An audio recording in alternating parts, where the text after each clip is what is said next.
Hi, I'm James Brains with the Brains Report, and today we're reviewing the DJI Power 2000 Portable Power Station. I'm going to turn it on. You turn it on by pressing the on button. And so this thing costs about $1,200 for just the battery. But if you get with like the solar panel, the 100 watt solar panel, and the connector and stuff, it's closer to $1,650. And I put, this is like I think the 9th portable power station I've tested, and I put them all through the same test so that I can compare them all. This is tied for the best score, 89 out of 100. And I'm going to break down all the different things I measure and what goes into that number. So the capacity is one of the most important things you should consider when getting a portable power station. This has 2,048 watt hours. That's the stated capacity. I test that. I put that to the test. I use this a kilowatt thing, and I just plug it in there, and then I plug in a space heater. And space heaters are good because they have kind of a consistent wattage. This one 1,500 watts. That's pretty standard. So yeah, I plug it in. You have to press the AC button to get the AC outlets to work. That's just so you don't accidentally start using power, because you don't want to accidentally use power and not have it in an emergency. I'm just going to turn it on real quick, warm things up. You can see it tells you the output there, and percentage left, and does it? Yeah, very small down there. It gives you the approximate time left if you're using it at the current rate. So yeah, I used this and ran it from completely full to completely empty.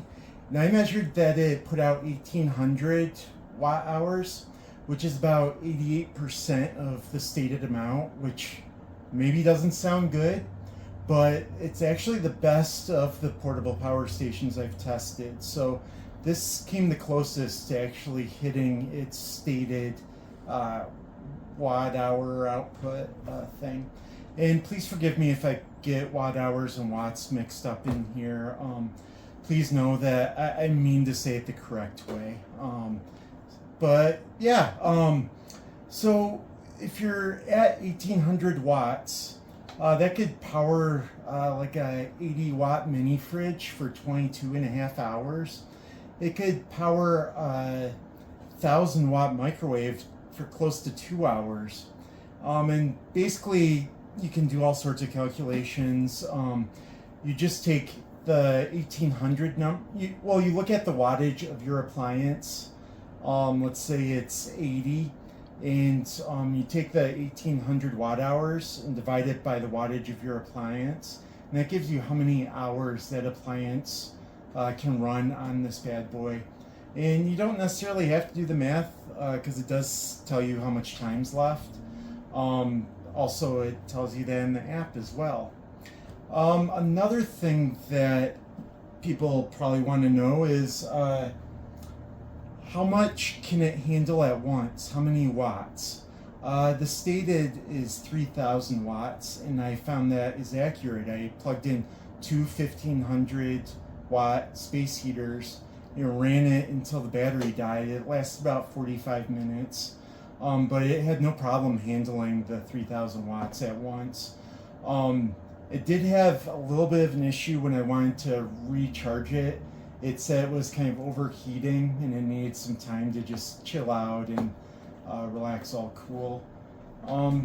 Here I am going to plug in a few things and show you how it does. And actually I'm going to unplug the kilowatt so that we can get more stuff plugged in there. I'm going to plug in that light. Oh. Oh, I see what's wrong. You gotta plug in the other end of there. So just give me a minute here. Oh, okay. So the light turns on. We'll get that back going. Let's go ahead and charge. I kind of want to show you all the ports this baby has. It's got 3 AC outlets. It's got this other AC outlet, which is for heavier duty stuff, like maybe your dryer or something. It's got all of these UBCs. It's got 4 UBCs, 4 or USB-Cs, and 4 USBs A. And then you got this is where you charge it with the wall outlet or other things. This is where the solar, is that where the, maybe it is, I don't remember. And I think it is missing like a car port. Yeah, so that's one of the things that was missing. It also doesn't have a wireless charging pad, which is kind of a rare thing. I want to show you what happens when you plug too many things in. Here I've got an air fryer, so we're gonna air fry up some treats. There we go. We've got everything going. Yeah, that works. Let's start that. Ooh, we're getting close to the limit. We're at 28. I have a feeling that this light isn't really doing much for us. So, 1 second.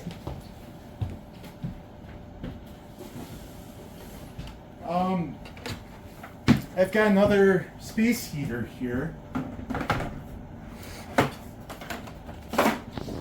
This should take it up to about 4,500 watts, which is too much for this. And hopefully we don't explode or anything. Here we go. What's it gonna do?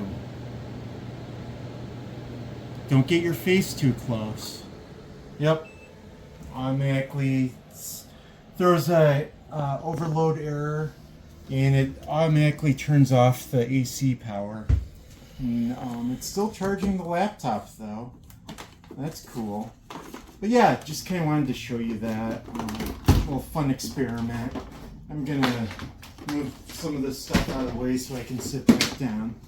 But yeah, it's true to the 3,000 watt output. Yeah, it did a good job.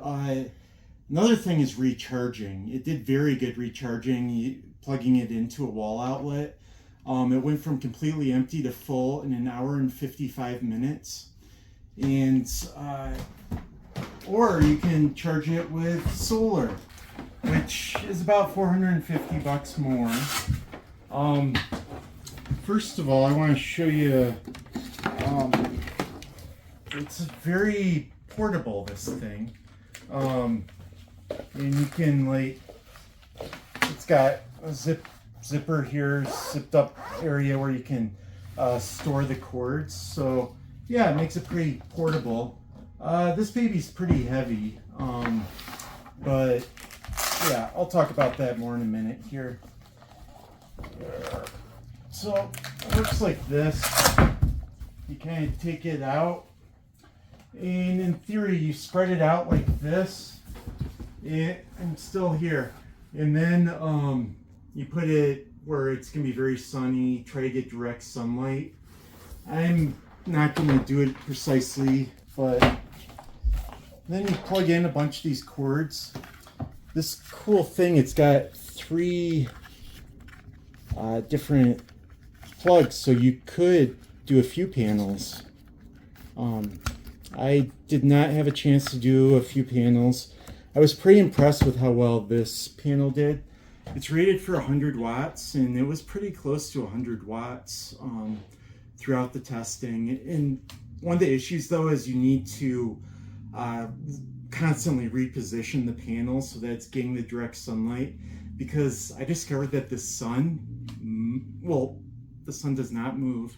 It appears to move. The earth moves like around the sun, like I don't know the science. You guys caught me. But basically, if you want direct sunlight, you gotta keep moving those solar panels. If you were to get 100 watts, this plugs in over here. But if you were, it's not gonna say any input, but because we're not catching any sun. But it's pretty easy and portable.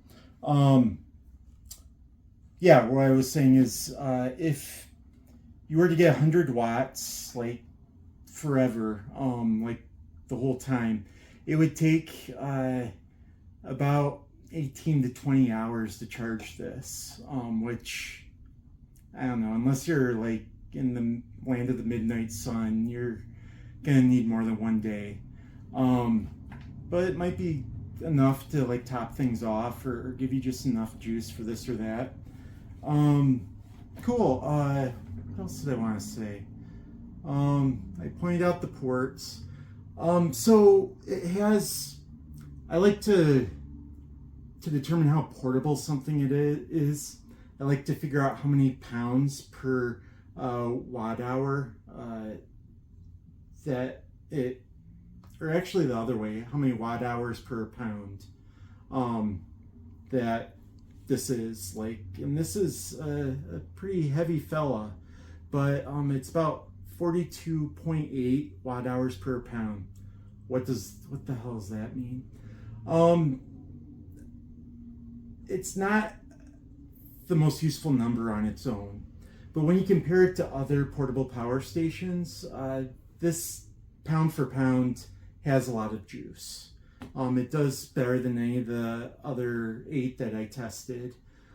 So yeah, for its size and weight, it has a lot of power. That's kind of a take-home message. It's got a 5-year warranty, which I find is near the top. I haven't found any that have a longer warranty yet. And it can handle 4,000 charge cycles. What's a charge cycle? I'm glad you asked. It's when you deplete the battery and then recharge it. That's a charge cycle. You can do that 4,000 times, which would, I'd wager that no one's gonna hit that number. It pretty much involved constant use of it. The last thing I want to touch on is the application, the DJI application. It works great. It has all the same info that you see here, so you can keep track of how much juice it's using at any point, see how it's doing, see how it's charging, whatever. The issue is it's not in the Apple or Google Play stuff. You have to go directly to the website to download it. And for me, it was a hassle because I had to turn off like certain system settings that keep me from downloading stuff that's going to destroy my phone. But I was able to do it as like the auto blocker within the settings. But yeah, I was able to download it and it does work well, but it did make me a little bit nervous. Like, why don't you just have it in the Google Play Store or in whatever Apple uses? And they said they don't have any plans to get them in those stores, which, yeah, I don't understand. I don't know what's going on there. So who should buy this? For the most part, I'd say it's good for camping. I guess glamping, because most of us, when we camp, we don't need electricity. But I also want to be as comfortable as possible, and this would help with that. It's also good for RVs. I'd say it's a great option for RVs, and maybe for like minor home backups. It's not going to cover your entire house for very long.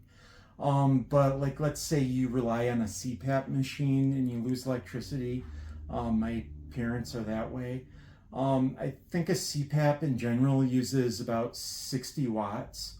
So this thing will keep your CPAP running for 30 hours in case you want to sleep for 30 hours, which I've been there sometimes. Lastly, let's talk about some alternatives. As I said, I've tested 8 or 9 portable power stations, and this one got 89 out of 100. The only other one that has gotten 89 that's tied this is the Anker Solix F3800. Now that's kind of in a different class from this. The 3800 is how many watt hours it has, which is twice as much as this. It also weighs 132 pounds. I'd like to flip it in here and show it to you, but I'm not that strong. I am pretty buff. You should feel that sometime, but yeah, it is not nearly as portable as this, but and it also doesn't have like as many watt hours per pound. But yeah, it did very well. It's good in a lot of departments, tons of ports. It's also pretty expensive. If we're talking about this having the same amount of power, there's the Generac GB2000, which is pretty similar in the watt hours it has, but it costs about $400 more, and it scored a lot worse in my tests. Yeah, it couldn't handle as much as this, and I also felt like it did charge slower, and there were just other like minor things that kind of put it behind this. I think this is your best bet if you're looking for around the 2000 watt hour range. Yeah, if you have any other questions, I know I covered a lot and also probably didn't cover everything you wanted to hear, please leave a comment. I've gotten into the habit every morning. I look at the YouTube comments and respond to them. So if you have 24 hours, I should be able to get back to you within 24 hours. Also hit subscribe if you want to support our work. And yeah, I've got links to all the stuff I mentioned in the description below. In the meantime, keep it powerful.